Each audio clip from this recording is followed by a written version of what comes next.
देखिए हम 6.4 कर रहे थे, उसमें नेक्स्ट हमारा क्वेश्चन नंबर 6 है। किसी वर्ग की भुजा की लंबाई ज्ञात कीजिए जिसका क्षेत्रफल 441 वर्ग मीटर है। हमें पता है कि वर्ग का क्षेत्रफल भुजा गुना भुजा होता है और हमें वर्ग का क्षेत्रफल 441 वर्ग मीटर दिया हुआ है। हम 441 का वर्गमूल निकालेंगे। 2 दूनी 4, 2 का डबल 4 किया। अगला पेड़ हमारा 41 निकाला, एक पे ही चला जाएगा, 41 एक 41, शेषफल 0, तो 21 हमारा आया है। यानी 21 गुना 21 हमारा 441 है, तो हम इसे 21 गुना 21 लिख सकते हैं। यानी कि भुजा गुना भुजा, वर्ग की भुजा कितनी होगी? 21 मीटर। नेक्स्ट क्वेश्चन हमारा है, किसी समकोण त्रिभुज ABC में कोण B 90 डिग्री है। ये मैंने एक ABC त्रिभुज बनाई है। नीचे वाली भुजा को हम आधार कहते हैं। सीधी लंबवत जो रेखा खड़ी है इसे हम लंब कहते हैं और ये हमारी कर्ण है। हमें दिया हुआ है कोण B 90 डिग्री का है। ये 90 डिग्री का कोण मैंने बना दिया। AB 6 सेंटीमीटर, BC 8 सेंटीमीटर, तो AC ज्ञात कीजिए। देखिए इसमें आधार, लंब और कर्ण में से AB लंब है, BC आधार है। हमें ये दो भुजाएं दी हुई हैं, कर्ण हमें ज्ञात करना है। तो आपको याद रखना है कि समकोण त्रिभुज में कर्ण का वर्ग बराबर है आधार का वर्ग जन्म लंब का वर्ग। कर्ण हमारे पास AC है, यानी AC का वर्ग बराबर है आधार हमारी भुजा BC है, BC का वर्ग, और लंब हमारी भुजा AB है, AB का वर्ग। AC की लंबाई हमें नहीं दी हुई, ज्ञात करनी है। BC की जगह मैंने 8 रख दिया और AB का मान 6। अब देखिए 8 का वर्ग हमारा 64, 6 का वर्ग 36 है, 64 और 36 100। AC का वर्ग हमारे पास है 100 और 100 किसका वर्ग है?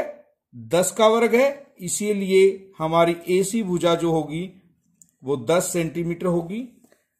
नेक्स्ट में हमारे पास इसी तरह से समकोण त्रिभुज है जिसका B कोण समकोण है, परंतु यहां हमें AC और BC भुजा दी हुई है, हमें AB ज्ञात करना है।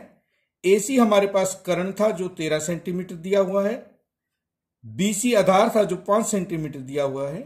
यहां हम AB ज्ञात करेंगे।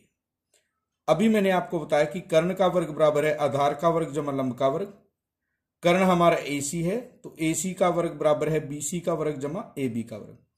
AC का मान हमारे पास 13 सेंटीमीटर है, BC का 5 सेंटीमीटर है।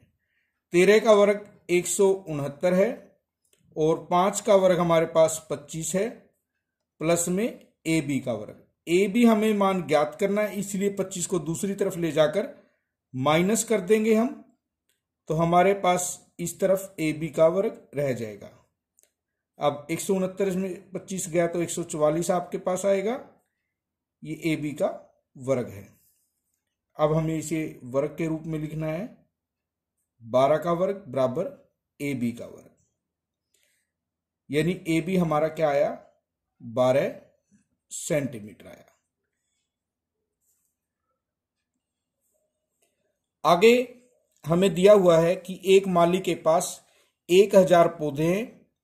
इन पौधों को वह इस प्रकार लगाना चाहता है कि पंक्तियों की संख्या और कॉलम की संख्या समान रहे, यानी जितनी पंक्ति हैं उसमें उतने ही पौधे हों। इसके लिए कम से कम पौधों की संख्या ज्ञात कीजिए जिसकी उसे आवश्यकता है और कितने पौधे उसे चाहिए।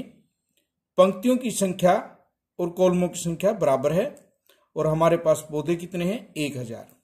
हम इसको भाग विधि द्वारा करेंगे। सबसे पहले देखिए 3 तिया 9 हमारा है, एक शेष बचा, 3 पे ये गया। अगला पेड़ हमने लिया 100 का, 3 का डबल 6।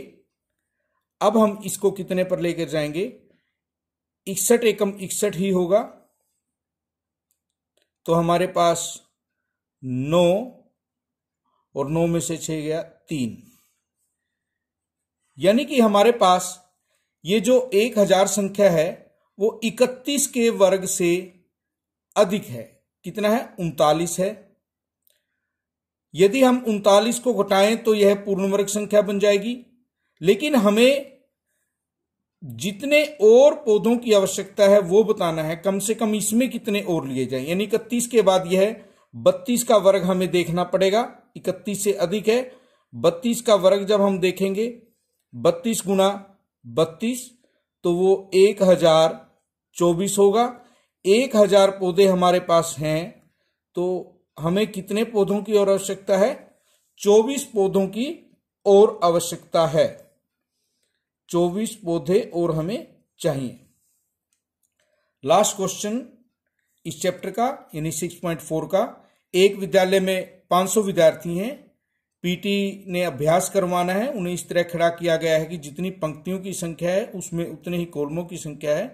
कितने विद्यार्थियों को बाहर जाना पड़ेगा? तो इसमें भी हम क्या करेंगे, देखिए वर्गमूल लेंगे। 2 दूनी 4, 1, 2 का डबल 4, 2 शून्य हमने ऊपर से ली। तो यहां पर देखिए 2 दूनी 4, 2 चौके 8, हमारे पास 16। यदि हम इन 16 बच्चों को बाहर निकाल दें तो शेषफल 0 हो जाएगा और हमारी यह संख्या पूर्ण वर्ग संख्या होगी।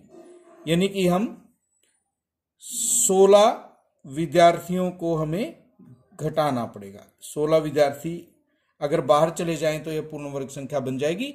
इसी के साथ आपका चैप्टर नंबर 6 कंप्लीट हो गया है। आपको इसे कंप्लीट करना है।